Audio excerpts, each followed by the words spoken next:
Supertech मामले में आज एफआईआर करा सकती है एसआईटी। नोएडा ट्विन टावर प्रकरण की जांच के लिए संजीव मित्तल की अध्यक्षता में बनी है एसआईटी। एसीएस राजस्व मनोज सिंह और मेरठ जोन के एडीजी राजीव सबरवाल टीम में शामिल। आज से शुरू हो सकती है राजनीतिक यात्राएं। खटीमा से शुरू होगी कांग्रेस की परिवर्तन यात्रा। श्रीनगर में बीजेपी की जन आशीर्वाद यात्रा में शामिल होंगे सीएम धामी। टोक्यो पैरालंपिक में भारत को मिला एक और मेडल। प्रवीण कुमार ने हाई जंप में जीता सिल्वर मेडल। प्रधानमंत्री मोदी ने दी बधाई। भारत को अब तक 11 पदक। सुहास एलवाई बैडमिंटन सेमीफाइनल में पहुंचे। न्यूज हेडलाइन के प्रायोजक SGRR university Dehradun, quest for excellence.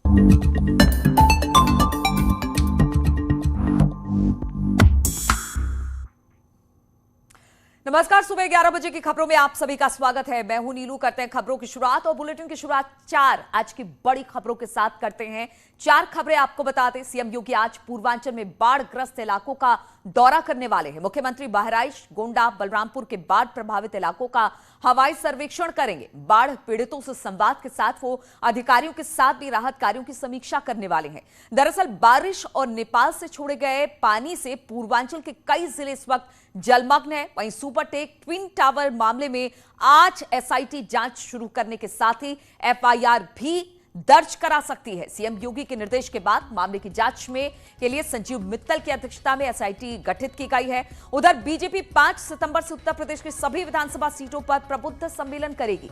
CM योगी काशी से सम्मेलन की शुरुआत करेंगे। इस आयोजन की जिम्मेदारी कई मंत्रियों को दी जा रही है और कोविड के बाद उत्तर प्रदेश के कई जिलों में वायरल और डेंगू का कहर देखा जा रहा है, जिसमें फिरोजाबाद में रहस्यमय बुखार से अब तक करीब 44 लोगों की जान जा चुकी है। वायरल और डेंगू से मौतों की जांच के लिए केंद्रीय स्वास्थ्य टीम आज ग्राउंड जीरो पर जाएगी। तो ये 4 बड़ी खबरें आज महत्वपूर्ण होंगी।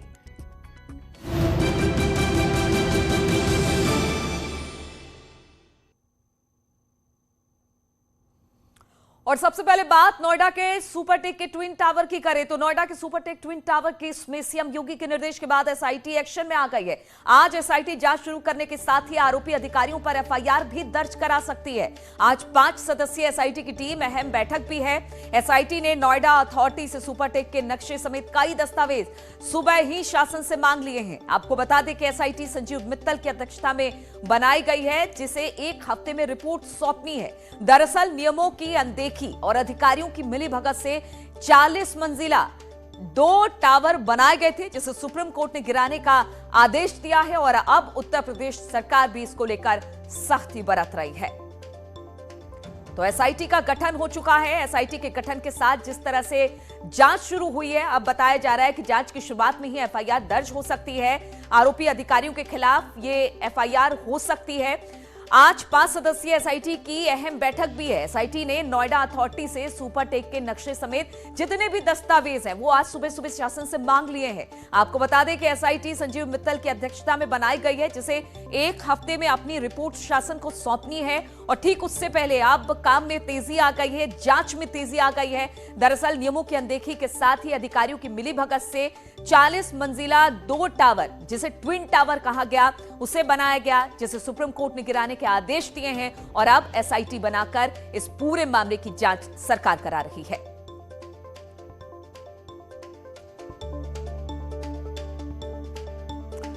और इसी पर बातचीत करने के लिए लखनऊ से राजीव सिंह हमारे साथ और नोएडा से राजीव हिमांशु हमारे साथ जोड़ आए हैं।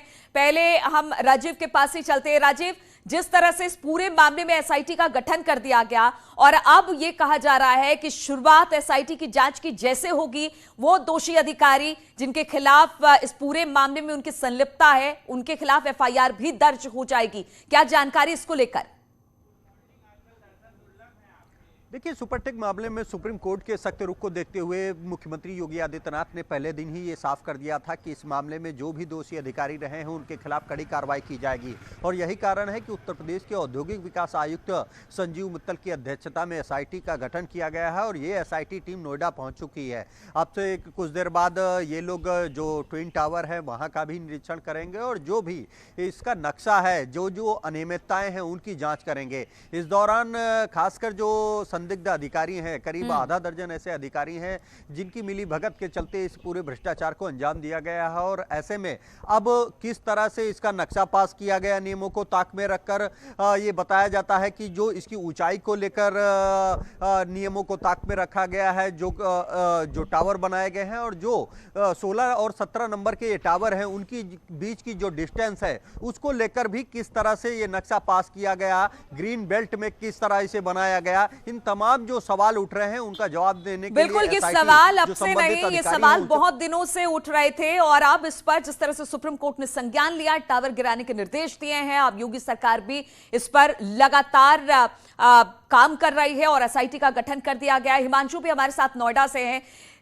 हिमांशु, अगर इस ट्विन टावर की बात की जाए तो लगातार इसको लेकर सवाल उठते रहे जब से इस बनना शुरू हुआ, इसे रोक भी दिया गया इसके काम को, और अब जब सुप्रीम कोर्ट ने कहा कि इन दोनों टावरों को गिराना है तो अनियमितता इस पर साफ तौर से देखी जा रही है। एसआईटी का गठन हो गया है और अब तो यह भी कहा जा रहा है कि जैसे ही एसआईटी अपनी जांच शुरू करेगी उन तमाम अधिकारी जिसकी संलिप्तता है इसमें उसके खिलाफ एफआईआर होगी। तो नोएडा में किस तरह की हलचल? जी बिल्कुल, आपको बता दें कि सबसे अहम ये है कि आज एसआईटी की बैठक होनी है और हमारे सोर्सेज ये लगातार बता रहे हैं कि सुबह आज जो मैप है प्लानिंग विभाग, क्योंकि सबसे महत्वपूर्ण विभाग यही है, प्लानिंग विभाग से ही जो अमेंडमेंट्स हुए 3 बार साल 2006, 9, 12, ये तीनों अमेंडमेंट इसी प्लानिंग विभाग से हुए थे और इसी के जो मैनेजर रहे तत्कालीन उन पर गाज गिरी थी, जिनका नाम मुकेश गोयल है।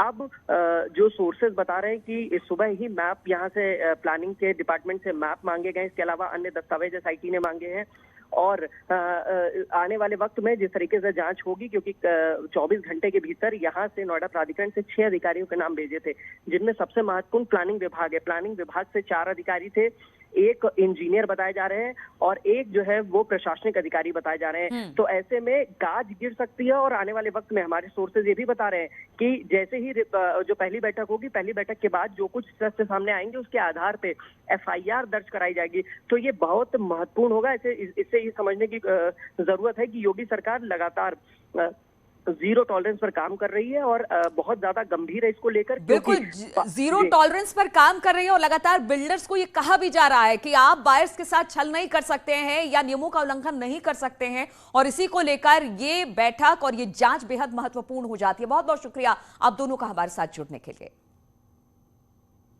और फिरोजाबाद से खबर लेते हैं। यहां पर जिले में डेंगू से अब तक 50 की मौत हो गई है। प्रशासन ने 50 लोगों की मौत की पुष्टि कर दी है। मरने वालों में 45 बच्चे और 5 वयस्क बताए जा रहे हैं। फिरोजाबाद में डेंगू का कहर लगातार देखने को मिल रहा है। तो खबर यह आ रही है कि अब जिले में डेंगू का प्रकोप लगातार बढ़ता जा रहा है। अब तक 50 की इसमें मौत हो गई है और इस बात की पुष्टि खुद प्रशासन ने कर दी है कि जो डेंगू से मरने वालों की तादाद है वो 50 तक पहुंच गई है। मरने वालों में 45 बच्चे और 5 वयस्क बताए जा रहे हैं, यानी कि ये जो बुखार है वो बच्चों पर ज्यादा कहर बरपा रही है। फिरोजाबाद में डेंगू का कहर लगातार देखने को मिल रहा है। तारीख तक 2 सितंबर तक 50 डेथ हो चुके हैं और स्थिति क्या है कि अभी हम पूरी तरह से वर्क प्लान में हैं। दिल्ली की टीम भी आ रही है और लखनऊ की टीम भी पड़ी है, पूरी स्टेट की टीम पड़ी है। 50 की जो मौत हुई है उसमें कितने बच्चे हैं और वयस्क कितने हैं? देखिए उसमें 50 में लगभग जो है 45 बच्चे हैं, बाकी 4-5 बड़े। और मऊ में 3 बच्चों की मौत हो गई। बताया जा रहा है कि पानी में डूबने की वजह से तीनों बच्चों की मौत हुई है। गड्ढे में पानी भरा था जिसमें ये बच्चे डूब गए, जिसकी वजह से इनकी मौत हुई है। कोपागंज इलाके के यूसुफपुर गांव की घटना बताई जा रही है। ईंट के भट्टे में पानी भरा था जिसमें गिरकर इन बच्चों की मौत बताई जा रही है। तो पानी में डूबने से 3 बच्चों की मौत हुई। बताया जा रहा है कि ईंट भट्टे का ये गड्ढा था जिसे खोदा गया था मिट्टी निकालने के लिए। काफी गहरा हो गया था ये गड्ढा जिसमें पानी भरा और इसी में डूबकर 3 बच्चों की मौत हो गई है। पानी में डूबने से मौत बताई जा रही है। कोपागंज इलाके के यूसुफपुर गांव की घटना है जहां पर ईंट के भट्टे में बने गड्ढे में गिरकर इन तीनों बच्चों की मौत हो गई। बातचीत करने के लिए आनंद मिश्रा फोन लाइन पर हमारे साथ जुड़ गए हैं। आनंद, क्या जानकारी इसको लेकर, किस तरह से दुर्घटना हुई? ये आपको बता दें, ये बच्चे सुबह खेलते खेलते शौच के लिए गए हुए थे और वहाँ पे भट्टे के बगल में एक गड्ढा था। गड्ढे में पानी भरा होने के कारण वहाँ बच्चे, पहले एक बच्चा फिसला, उसके बाद एक को बचाने दूसरा बच्चा गया और तीसरे को बचाने तीनों एक साथ डूब गए। जिसके बाद ग्रामीणों ने देखा तो फिर बच्चों को बाहर निकाला और तीनों बच्चों की मौत हो चुकी थी। जी, क्या उम्र बताई जा रही है इन तीनों बच्चों की? ये तीनों बच्चों की उम्र काफी छोटे हैं, 3 साल, 4 साल, 5 साल के बच्चे हैं और 2 बच्चे तो अपने नानी के यहाँ आए हुए थे। नानी की तबीयत खराब थी जिससे 2 बच्चे अपने नानी के यहाँ आए हुए थे अपने मम्मी और पापा के साथ। जी, बहुत बहुत शुक्रिया आपका आनंद जानकारी देने के लिए। तो 3 बच्चे, उम्र बहुत छोटी बताई जा रही है, 3 से 5 साल के बीच के बच्चे हैं जो कि ईंट भट्टे में एक गड्ढा खोदा था, पानी भरने से पानी भर चुका था जिसमें डूबने से इन तीनों बच्चों की मौत हो गई है। और फिरोजाबाद से खबर, यहां पर रफ्तार का कहर देखने को मिला है। यहां पर एक कार पलटने से 3 लोगों की मौत हो गई है। एक ही परिवार के तीनों लोग बताए जा रहे हैं। बैंक के मैनेजर थे, उनकी पत्नी और बेटी सफर कर रहे थे इस कार में। लखनऊ से आगरा जा रहा था ये परिवार। नसीरपुर इलाके में एक्सप्रेसवे पर ये कार पलट गई जिसमें एक ही परिवार के 3 लोगों की मौत हो गई है।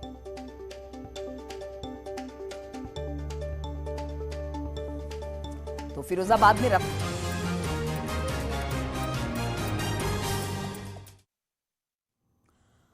और बीजेपी में 5 सितंबर से उत्तर प्रदेश की सभी विधानसभा सीटों पर प्रबुद्ध वर्ग सम्मेलन का आयोजन करेगी जिसकी शुरुआत अब सीएम योगी वाराणसी से करेंगे।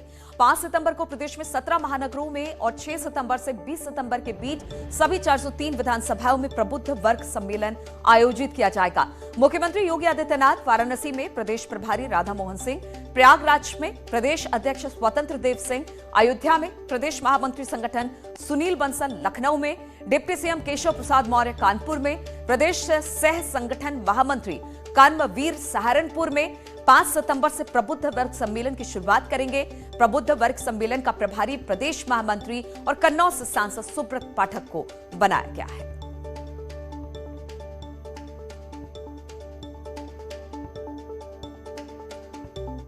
अभी 403 विधानसभाओं में इस प्रकार के कार्यक्रम होंगे और ये 5 तारीख से शुरू होकर 20 सितंबर तक ये कार्यक्रम सभी संपन्न हो जाएंगे। और 5 तारीख को हम लोग एक साथ सभी जितने भी हमारे महानगर केंद्र हैं सभी महानगर केंद्रों में ये कार्यक्रम एक साथ में हो रहे हैं और इसका शुभारंभ मुख्यमंत्री जी स्वयं बनारस से, प्रदेश अध्यक्ष जी अयोध्या से, मणिवंसल जी हमारे लखनऊ, केशव जी जो अपना कानपुर और प्रयाग में राधा मोहन जी रहेंगे। तो हम लोग केवल प्रबुद्ध लोगों तक अपनी बात पहुंचाना, अपने सरकार के कार्यक्रम पहुंचाना जो हमने लोगों ने अब तक किया है और आज के परिवेश में भारतीय जनता पार्टी क्यों जरूरी है, ये सारे विषय लेकर हमारे वक्ता लोग प्रबुद्ध लोगों के बीच में जाएंगे। और रुकेंगे यहाँ पर छोटे से ब्रेक के लिए, फौरन हाजिर होते हैं कुछ और खबरों के साथ।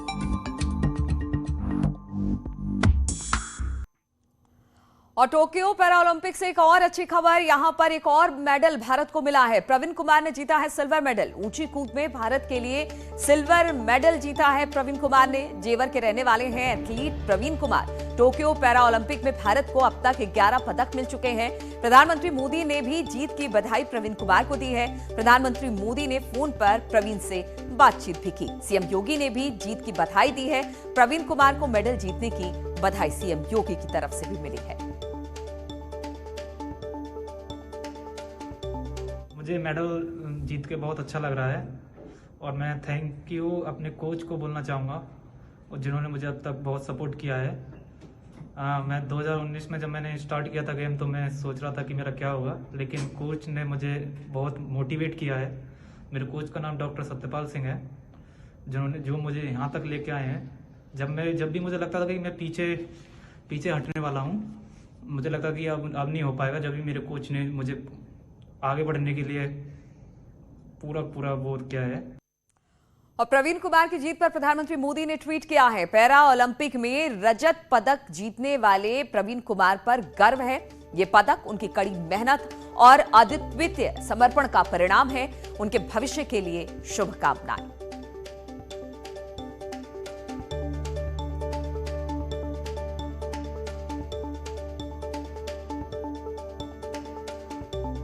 और सीएम योगी आदित्यनाथ ने भी प्रवीण कुमार को बधाई दी है। टोक्यो ओलंपिक में ऊंची कूद, पैरा ओलंपिक में ऊंची कूद में T64 स्पर्धा में एथलीट प्रवीण कुमार ने आज रजत पदक जीतकर वैश्विक पटल पर देश को गौरवान्वित किया है।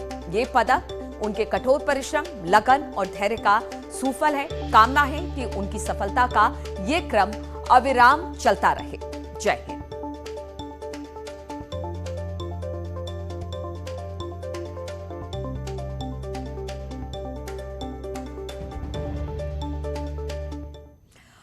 और इस वक्त हम आपको बता दें, प्रवीण कुमार के घर पर हमारे संवाददाता राजीव तिवारी मौजूद हैं। तो सीधे हम चलते हैं राजीव के पास ही। राजीव, प्रवीण कुमार की झोली में सिल्वर मेडल आया है, किस तरह की खुशी उनके घर पर?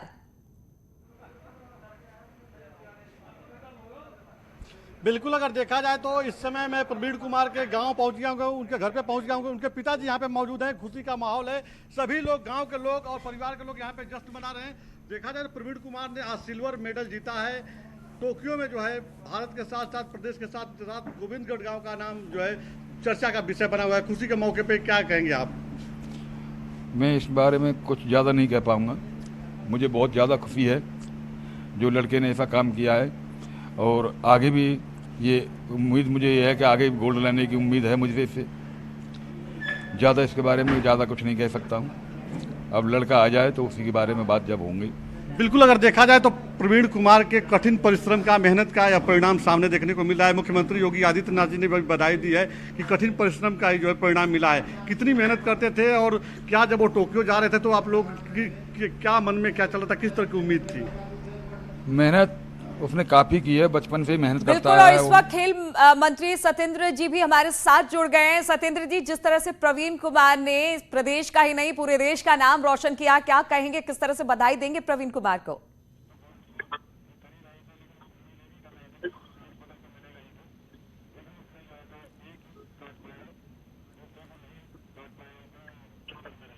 सत्येंद्र जी, आवाज मिल रही है आपको?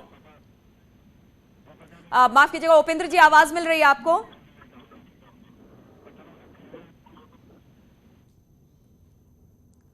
उपेंद्र जी, आवाज मिल रही है आपको?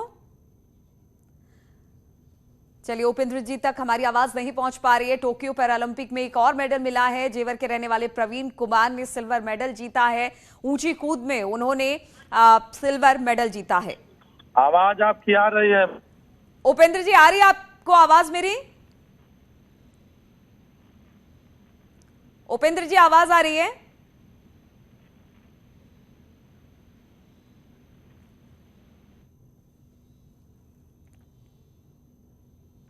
और चलिए बढ़ते हैं अगली खबर की ओर। PHD chamber of commerce and industry की पर्यावरण समिति की पहल पर अंतर्राष्ट्रीय जलवायु शिखर सम्मेलन 2021 का आयोजन हुआ है। शिखर सम्मेलन का मकसद भारत की स्वच्छ ऊर्जा में परिवर्तन के कार्यक्रम के लिए माहौल तैयार करना है। समिट में रिलायंस इंडस्ट्री लिमिटेड के चेयरमैन मुकेश अंबानी ने जलवायु परिवर्तन को बड़ी समस्या बताया। साथ ही RIL को प्रधानमंत्री मोदी के विजन के साथ बताया।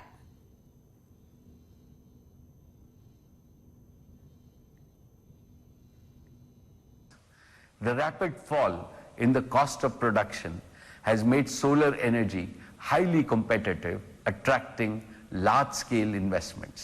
This shall play a key role in ensuring similar growth trends in green hydrogen, the future replacement of fossil fuels. Green hydrogen is a zero-carbon energy.